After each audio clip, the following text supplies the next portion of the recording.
खुशी है, खुशी। अच्छा मेरा फंसा दिया है मेरे को लगा मेरा लगा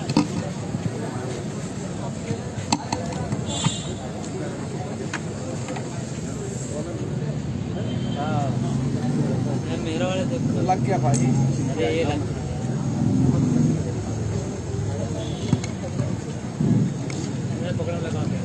लगा हुआ है।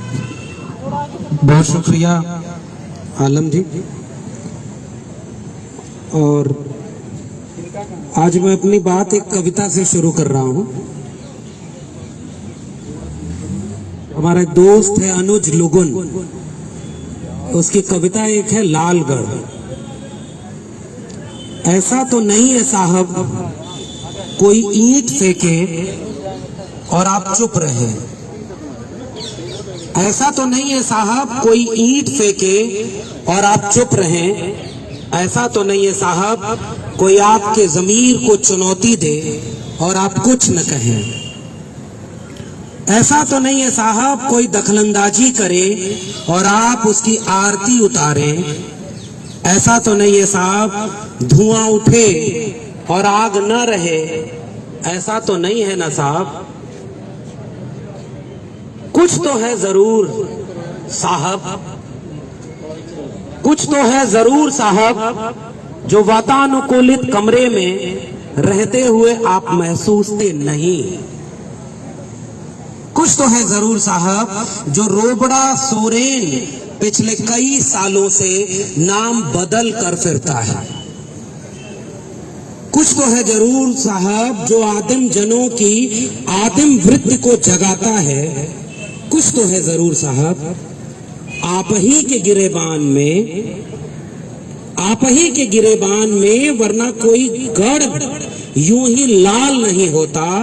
और आप हैं कि बड़ी बेशर्मी से कह देते हैं कि बदअमनी के जिम्मेवार रोबड़ा सोरेन को जिंदा या मुर्दा गिरफ्तार किया जाए।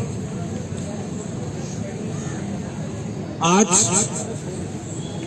मुझे ये कविता किसी एक व्यक्ति के ऊपर लिखी जाने की बजाय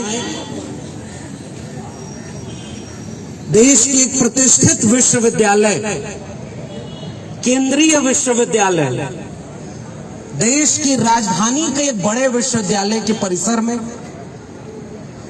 ऐसे देश के भूगोल के उपेक्षित कर दिए गए हिस्से, वहां से चल करके जो लोग हमारे बीच में बैठे हैं,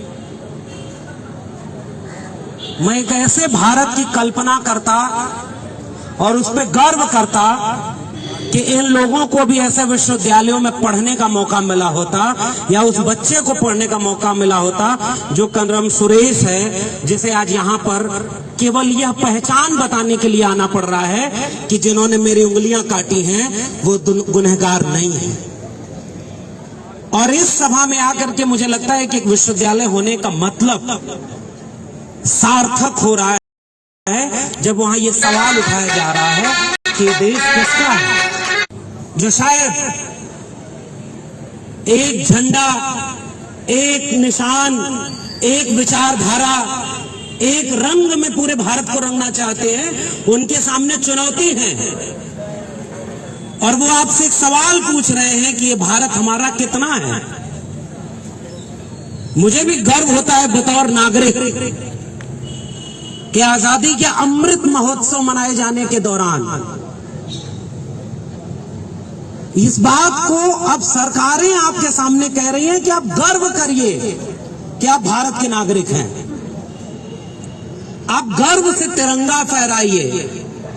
जी हां, मुझे गर्व होता है कि हम भारत के नागरिक हैं। इसके लिए किसी सरकार से न तो सर्टिफिकेट की जरूरत है और न किसी सरकार या पार्टी के नेताओं से उस दिशा निर्देश की जरूरत है कि मैं कैसे गर्व करूं। लेकिन इस सभा में, इस आम सभा में खड़े होकर मुझे ऐसा लगता है कि मुझे शर्म आती है कि मैं एक ऐसे देश का नागरिक हूं जहां जुल्म और ज्यादती उस देश को चलाने वाले सत्ता में बैठे निजाम करते हैं और उन्हें कोई सजा नहीं मिलती। मुझे शर्म है इस बात की कि एक राष्ट्र बनने की प्रक्रिया में आपके ऊपर जिम्मेदारी थी कि इस राष्ट्र में जो लोग जुल्म और ज्यादती कर रहे हैं उनसे रक्षा करने के लिए पुलिस और सेना होगी। मगर मुझे शर्म आती है कि यहां वो लोग इस देश के नागरिक बैठे हुए हैं जिनका आरोप है कि उनके ऊपर जुल्म और ज्यादती इस मुल्क की सेना और पुलिस कर रही है। मुझे शर्म आती है इस बात पर कि वो जो सब कुछ दिन के उजाले में होता है उसके बाद भी इस मुल्क के हुक्मरान छोड़िए, आंख पर पट्टी बांध करके एक प्रतीक है ना कि तराजू हाथ में है न्यायपालिका के, जो न्याय करेगी, उस न्याय की कुर्सी पर बैठे हुए लोगों को भी ये नहीं लगता कि ये जुल्म और ज्यादती किसके ऊपर हुई और किसने किया है। फिर मुझे याद आता है कि ये कोई नया तो नहीं है। आजादी के अमृत महोत्सव मनाए जाने के 75 वर्षों के बीच भी इसे मुल्क में लक्ष्मणपुर बाथे भी हुआ, जिसके सारे आरोपियों को बरी कर दिया गया। वहां दलितों की बस्तियां जला दी गई, लेकिन गुनहगार कोई नहीं है। ऐसे मुल्क में शंकर बिगहा हुआ, बेलछी हुआ, नेल्ली का नरसंहार हुआ, कौन जेल में है? वैसे ही बस्तर हो रहा है, वैसे ही गोमपाड़ा के लोग आए हुए हैं और वे भी वही सवाल पूछ रहे हैं कि वो जो 17 लोग मारे गए वो किसकी गोलियों से मारे गए, किसने उन्हें मारा है। और तो और जिन्होंने उस बात के लिए न्याय की उम्मीद की वही सबसे बड़े गुनहगार बना दिए गए। यानी अब आप न्याय मांगेंगे तो सबसे बड़े गुनहगार आप हैं। इसलिए मुझे शर्म आती है कि मैं भी इसी देश का नागरिक हूं, और चूंकि मैं एक जिम्मेदार नागरिक होना चाहता हूं, इसलिए मैं ये अफसोस के साथ, शर्म के साथ कह रहा हूं कि जी हां, इसी भारत के उस इलाके में ये सब हो रहा है जहां आप कभी भारत के नक्शे को अगर बनाएं।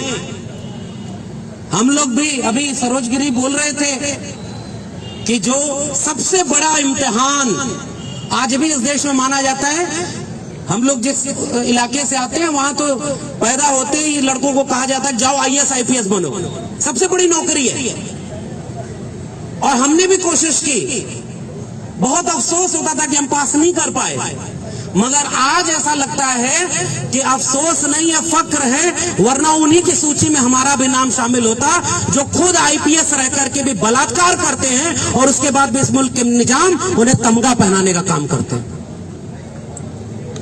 ये सबसे बड़ी विडंबना है इस मुल्क की, और इसलिए यह सवाल यहां से पूछा जाना चाहिए कि उसी UPSC की तैयारी करते वक्त हम लोग पढ़ते थे कि आप भारत का नक्शा जब बनाएंगे तो उस भारत के नक्शे में खनिज संपदा का जो इलाका आएगा, जितनी दूर वो खनिज संपदा भारत के नक्शे में अपनी जगह घेरती है, वो सारा इलाका वही इलाका है जहां आदिवासी अपनी जगह रखते हैं। यानी जब तक आदिवासी हैं वहां, तब तक वो खनिज संपदा लूटी नहीं जा सकती। केवल और केवल युद्ध इतना ही है। ये युद्ध एक ऐसे आजाद भारत में उन सभी नागरिकों को उनका हक दिलाने का नहीं है कि हम विकास करने के लिए आपके इलाके में सड़क बनाएंगे और आपका हम विकास करना चाहते हैं। ये कैसा विकास है साहब? आप जिसका विकास करना चाहते हैं वही लोग कहते हैं कि ये हमारा विनाश है। आप किसानों का विकास करना चाह रहे थे, किसान सड़क पर बैठ गए, 713 से ज्यादा किसानों की शहादत होनी पड़ी। उन्होंने कहा जो विकास आप हमारा करना चाहते हैं वो विकास नहीं चाहिए, किसानों को चाहिए ही नहीं, आप उनका जबरदस्ती विकास कर रहे हैं। जैसे हम इसे विश्वविद्यालय परिसर में हैं और यहाँ एक नई शिक्षा नीति लागू कर दी गई है कि आजादी का अमृत महोत्सव मनाने के दरमियान अब एक नई शिक्षा नीति लागू होगी जो छात्रों, शोधार्थियों और शिक्षकों के जीवन में क्रांतिकारी बदलाव लाएगी। और छात्र, शिक्षक जागरूक, वो कह रहे हैं कि भाई ये हमें नई शिक्षा नीति नहीं चाहिए, ये हमारा विकास नहीं, विनाश करने वाली शिक्षा नीति है। कैसा विकास आप करते हैं? और वैसा ही विकास आप कर रहे हैं आदिवासियों के ऊपर कि हम तो सड़क बनाना चाहते हैं साहब। एक बार पूछो तो सही कि आदिवासी मांग क्या रहे हैं। और ये देखिए, जैसे शिक्षकों में भी बहुत सारे शिक्षक प्रोफेसर यहाँ ऐसे हैं ना, जो यहाँ अखंड भारत कैसे बनाया जाए इसका सेमिनार करेंगे, उसके लिए विश्वविद्यालय परिसर में छूट है। और इसी जगह पर अगर इस तरह का कार्यक्रम किया जाएगा तो पुलिस प्रशासन विश्वविद्यालय वो आपसे कहेगा कि ये विश्वविद्यालय में नहीं हो सकता। अभी उस दिन का इंतजार करिए कि कुछ दिन बाद इसी विश्वविद्यालय में अगली धर्म संसद लगाई जाएगी और कहा जाएगा कि 2025 में कैसे इसे अखंड भारत और हिंदू राष्ट्र बनाना है, और इस विश्वविद्यालय में उसका भी स्वागत किया जाएगा। इसलिए यहां पर खड़े होकर के मैं ये सवाल पूछता हूं कि जो खनिज संपदा जितनी जगह उस भारत के नक्शे में घेरती है, उतनी जगह तो आदिवासी भी घेरते हैं।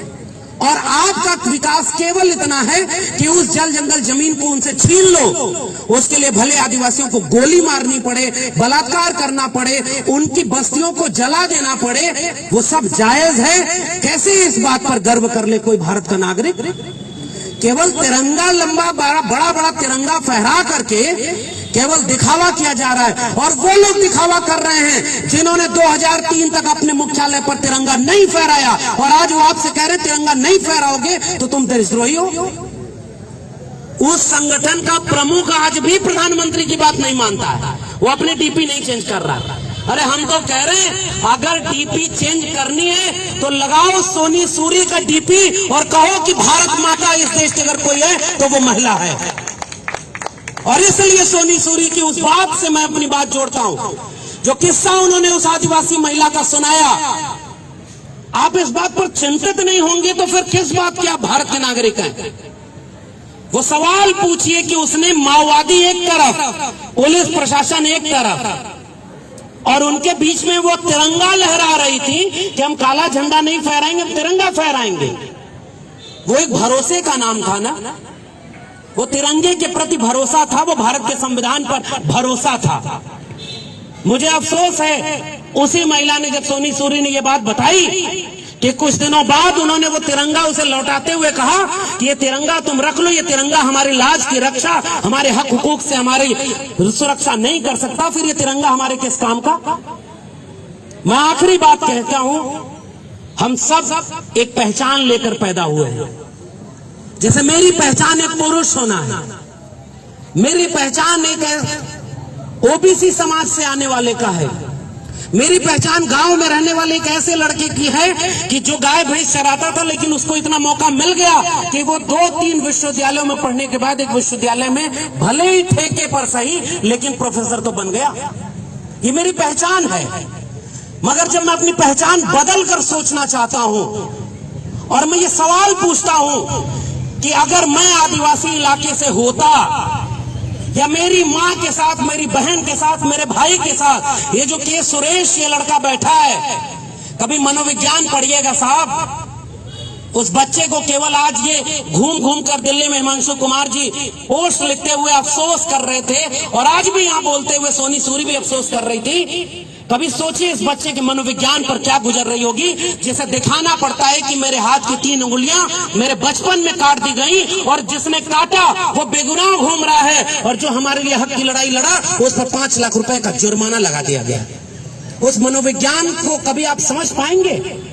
आप कितना भी बड़ा तिरंगा फहरा लो, आप जबरदस्ती किसी के दिल में राष्ट्र के प्रति प्रेम नहीं पैदा कर सकते, क्योंकि राष्ट्र किसी की जबरदस्ती बनाने से बनता ही नहीं है।